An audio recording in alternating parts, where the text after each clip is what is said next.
RCP Notícias.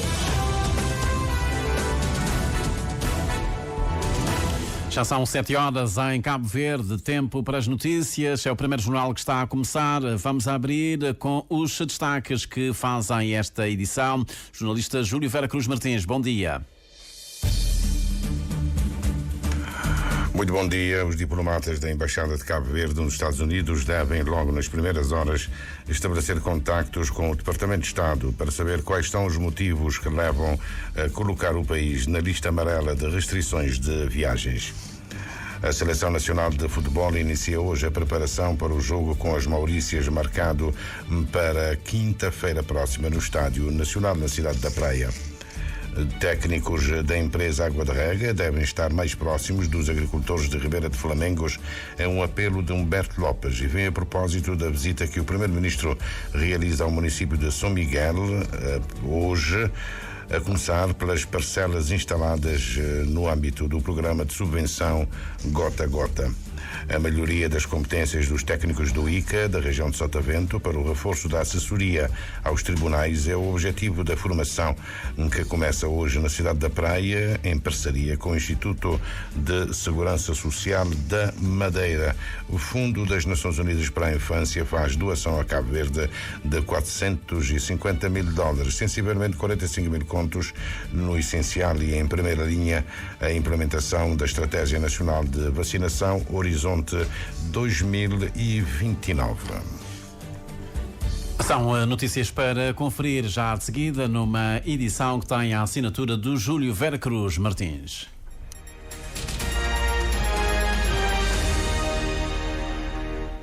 Votos renovados de bom dia, gratos pela preferência que nos dá. O presidente norte-americano Donald Trump já confirmou que vai falar amanhã com o homólogo russo Vladimir Putin, depois dos negociadores terem pressionado a Rússia a apoiar uma proposta de cessar-fogo entre a Rússia e a Ucrânia. O presidente vai discutir o fim da guerra com Vladimir Putin. Ele próprio diz, Donald Trump, que foi feito muito trabalho durante o fim de semana e os Estados Unidos querem agora ver se conseguem pôr fim à guerra, diz Donald Trump ao final da noite de domingo, e segundo ele há uma boa hipótese. Donald Trump está a tentar obter o apoio da Rússia para um cessar-fogo provisório de 30 dias e para o fim dos combates que a Ucrânia aceitou na semana passada. A Rússia põe como condição essencial que os países, que a Ucrânia não deve fazer parte da NATO, mas o vice-ministro dos Negócios Estrangeiros da Rússia já fez saber que não aceitarão a presença de militares da NATO, nem próximos, nem da União Europeia, e qualquer presença militar pode ser entendida como uma agressão.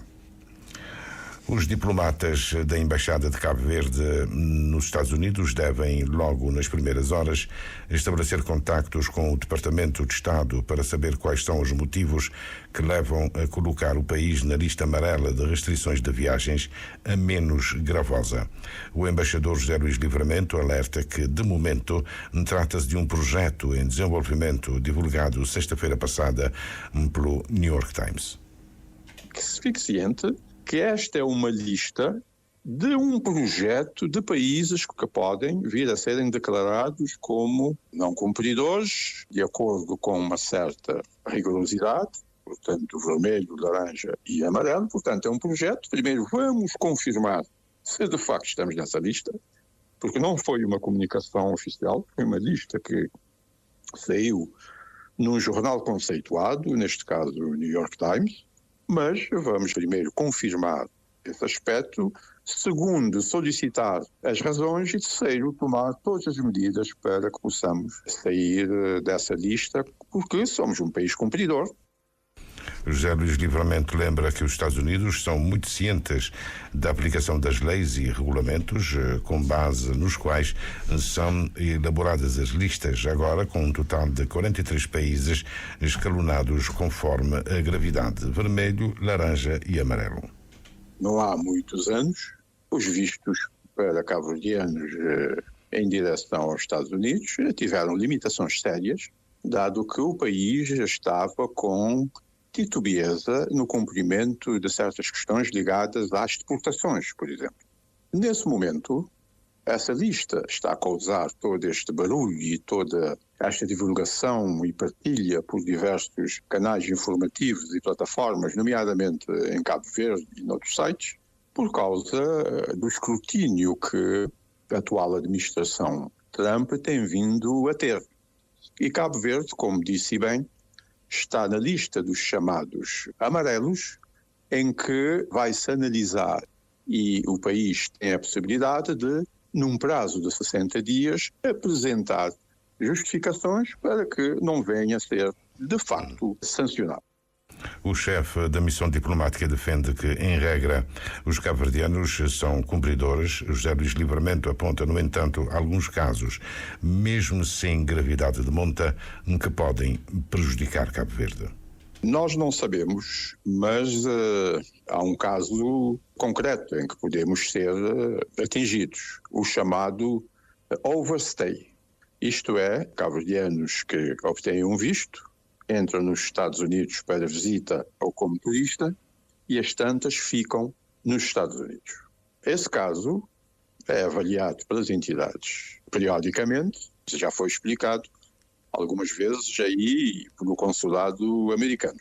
Às vezes já é rigor que as pessoas não entendem. Por exemplo, artistas que vêm com visto para atuar, as tantas vêm com visto simples de turista. Isso não pode ser porque lá está a questão dos rigores da lei. A lei, tudo exigido nos Estados Unidos, se vem para trabalhar, tem que vir com um determinado tipo de visto. Num comunicado emitido sábado passado, o Governo, ao mesmo tempo que reafirma que está comprometido com as normas e regulamentos internacionais, assegura que vai tomar todas as medidas necessárias para responder de forma eficaz a quaisquer questões levantadas pelas autoridades norte-americanas. Cabo Verde participa a partir de hoje na 14ª sessão da Conferência Internacional sobre Gestão da Dívida, representado pela embaixadora de Cabo Verde, também junto das Nações Unidas e outras organizações internacionais sediadas na Suíça, Clara Delgado.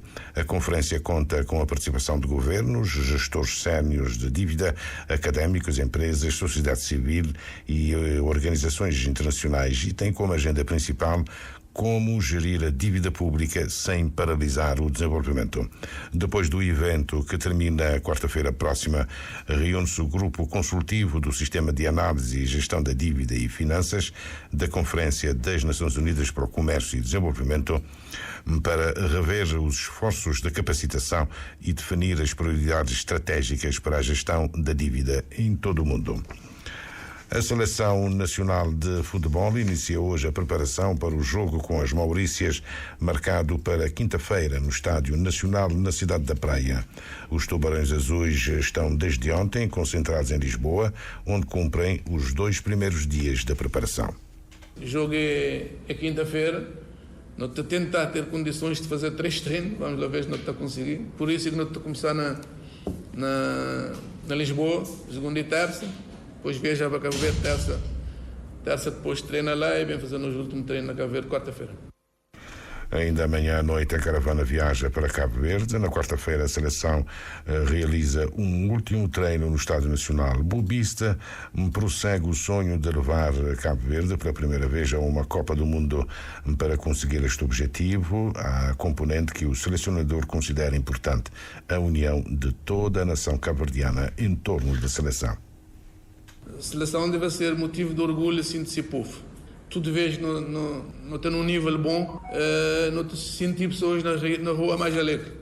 A equipa de futebol, a seleção nesse caso, tem esse poder de fazer isso.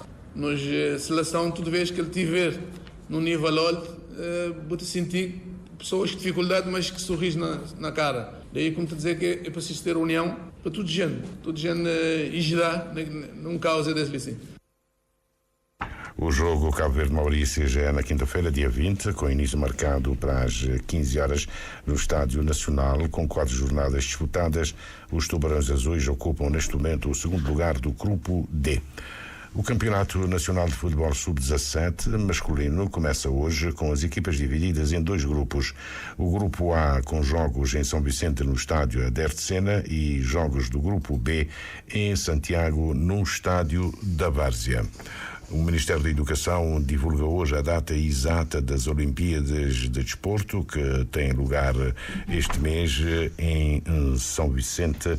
O anúncio vai ser feito em conferência de imprensa. Todas as incidências do desporto com Bem-vindo Neves a partir das 8.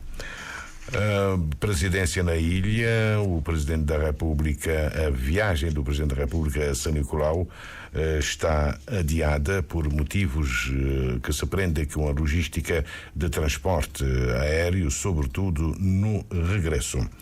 Os técnicos da empresa Água da Rega devem estar mais próximos dos agricultores de Ribeira de Flamengos. É um apelo de Humberto Lopes e vem a propósito da visita que o Primeiro-Ministro realiza hoje ao município de São Miguel, a começar pelas parcelas instaladas no âmbito do programa de subvenção Gota a Gota. Na agricultura não tem infraestrutura direito, mas não tem alguns que já existiam, que mestre reabilitação e entidades no terreno ligadas ao Ministério da Agricultura CONCH já mostrado, inclusive eu tinha fazer orçamento, mas fica sempre só naquela conversa. Concretamente reservatório, na altura também era próprio furo, mas furo não te entendeva na altura a água de caudal, então tinha que diminuir para que queima bomba, né? Não te entende que é lá. Quer dizer, para mim, empresa ligada nesse momento, que é a empresa de rega, deve estar mais próximo de que está próprio, porque nessa altura está bem mais hoje e talvez mais faturação, mas assistência mesmo, aquele apoio, como Simão falou, aquele Flamengo ali baixo, que é a melhor área que não tem, que não está na Flamengo baixo, além de canto, e também lado de estrada, e ali que tem próprios agricultores de tudo com gota a gota, que vem desde 2005. Os níveis de adesão estão agora aquém do desejado e necessário. Humberto Lopes apresenta como justificação os vários períodos de interrupção da rega gota a gota até às subvenções instituídas há 4 anos pelo Governo. Em que o projeto subvencionava 50%, o agricultor entra com 50%. Em que teto máximo que de subvenção é 150 mil escudos. Ok, que ele não entende. Para tudo alguém que crê pode recorrer, né? Mas só que tem um bocado de burocracia e pessoas que estão com o pé atrás naquela coisa que tem muito preparado. Que ele é mau, não te pensa, mas pronto, também é derivado a aquela mais conversa de que ação. Para ficar claro, na Ribeira de Flamengos tem gota a gota desde quando? Na zona que se afinhou, além de canto, ali embaixo, depois de pessoas de Calhetona, desde abril de 2005. Naquele intervalo teve várias interrupções, precisamente com furo, bombagem, por causa de alguns problemas que compromisso contratual que não tem com eles, por exemplo, INGRH, que também mexe na infraestruturas, é só INGRH, varia, puxa um ano, a cultura está perdendo tudo. Então nem começa de novo. Aquele que foi um de que está fazendo um pouco desmotivação de pessoas. Que ainda conta uns 4 ou 5 pessoas se mantenham que crê, mas está com um pecozinho atrás, porque talvez período que pode bem, o projeto pode bem sair, mas pode achar já chega período de chuva. Os agricultores de Ribeira de Flamengos vão ter este ano mais rendimento. Humberto Lopes assegura que há mais água disponível, incluindo da barragem, mas a prometida dessalinizadora ainda está em projeto. A visita do Primeiro-Ministro ao município de São Miguel começa por Calhetona. Além da Ribeira de Flamengos, Ulisses Correia Silva passa também por Ribeira de Principal, onde tem um encontro com agricultores, e entre as duas ribeiras, o chefe do governo visita obras de construção de 2 estradas e 12 casas sociais pelo IFH. A melhoria das competências dos técnicos do ICA da região de Sotavento para o reforço da assessoria aos tribunais é o objetivo de uma formação que começa hoje na cidade da Praia, em parceria com o Instituto da Segurança Social da Madeira. A formação em Hilton Martins é destinada a 40 técnicos das estruturas do ICA em Sotavento e da Unidade da Boa Vista. A presidente do Instituto Cabo-Verdiano da Criança e do Adolescente sublinha que, com a formação, está-se a preparar os técnicos para a aprovação do Estatuto da Criança e do Adolescente e para a implementação do novo regime jurídico de crianças e adolescentes em situação de perigo.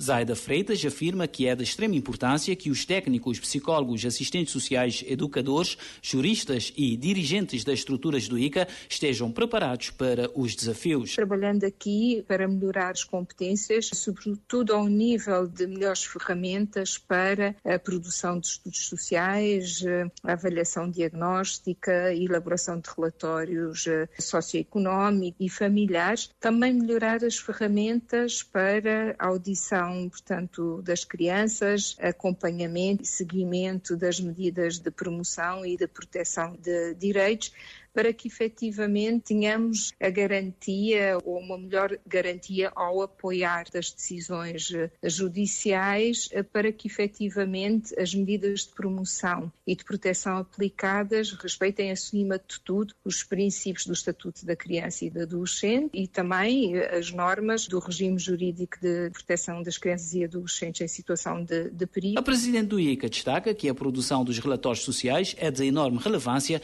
para ajudar os juízes na tomada de decisões. Só para dar um exemplo, nós em 2023 o ICA produziu 891 relatórios sociais e cerca de 60 e tal % desses relatórios foram encaminhados para as instâncias judiciais. Nós sabemos que são documentos extremamente importantes para os tribunais, daí a importância dos técnicos estarem cada vez melhor preparados para entregarem documentos cada vez melhor elaborados para que efetivamente o juiz possa tomar decisões que dê a resposta efetiva no sentido da proteção das nossas crianças e adolescentes. A formação, o reforço das competências técnicas no âmbito da assessoria aos tribunais já tinha sido realizada nas ilhas de Barlavento há cerca de um ano, fruto da parceria entre o ICA e o Instituto de Segurança Social da Madeira. A cerimónia de abertura da formação será presidida pela Secretária de Estado da Inclusão Social. O Fundo das Nações Unidas para a Infância entrega hoje ao governo $450 mil, sensivelmente 45 mil contos, mobilizados com o apoio do Comitê Português para a Unicef. O donativo, arrecadado numa campanha lançada no ano passado, já tem um destino certo e que vai ser esmiuçado no ato de entrega ao Ministério da Família, Inclusão e Desenvolvimento Social. Em primeira linha está a implementação da Estratégia Nacional de Vacinação Horizonte 2029, que prevê a introdução de novas vacinas para crianças menores de 1 ano. O Centro de Saúde da Terceira Região Militar, na Chada Limpo, é inaugurado hoje pela Ministra da Defesa, Janine Lelis. O reforço do sistema de saúde das Forças Armadas responde a novas exigências, como aliás já tinha assinalado recentemente o chefe de Estado-Maior. Com a entrada em vigor das novas tabelas de perfis psicofísicos e de inaptidão, ficaram criadas as condições para que possamos fazer uma avaliação, uma inspeção muito mais criteriosa de todos os recrutas que entram para as Forças Armadas e fazer também o acompanhamento dos militares durante toda a sua carreira. E temos também vindo a trabalhar com um parceiro na implementação de um gabinete de psicologia para fazer o acompanhamento também desse aspecto que tem sido realmente algo de muito importante para as nossas Forças Armadas. O contra-almirante António Duarte Monteiro revela que o Gabinete de Acompanhamento Psicológico integra 2 especialistas portugueses e um nacional e vão estar a tempo inteiro no Centro de Instrução de Morro Branco enquanto durar a preparação dos novos recrutas, que aliás começou no passado dia 10. As Forças Armadas celebram amanhã o Dia da Unidade Justino Lopes, no comando da Terceira Região Militar, num quartel a Chada Limpo, na Praia. O Vaticano divulga a primeira fotografia do Papa Francisco no hospital, em plena missa. O rosto do Papa Francisco não é muito visível, está num perfil de costas, vê-se uma parte do lado direito. A primeira fotografia foi divulgada, a primeira fotografia do Papa Francisco divulgada após a sua hospitalização enquanto celebrava a missa na capela do hospital. Hoje, os ministros dos negócios estrangeiros da África Austral e da Europa Central reúnem-se para abordar a questão do conflito na República Democrática do Congo, e amanhã espera-se que o governo congolês e o movimento armado M23 se reúnam pela primeira vez e de forma direta em Luanda, com a mediação, Carlos Santos, do presidente angolano João Lourenço, que é presidente em exercício da União Africana. Passam agora 20 minutos das 7 da manhã, fim de linha nesta edição do Primeiro Jornal para esta segunda-feira, hoje, dia 17 de março de 2025.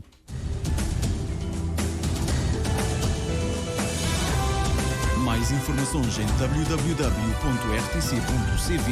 e na aplicação RTC Mobile. RCV, o rigor da notícia e o melhor da informação a cada hora.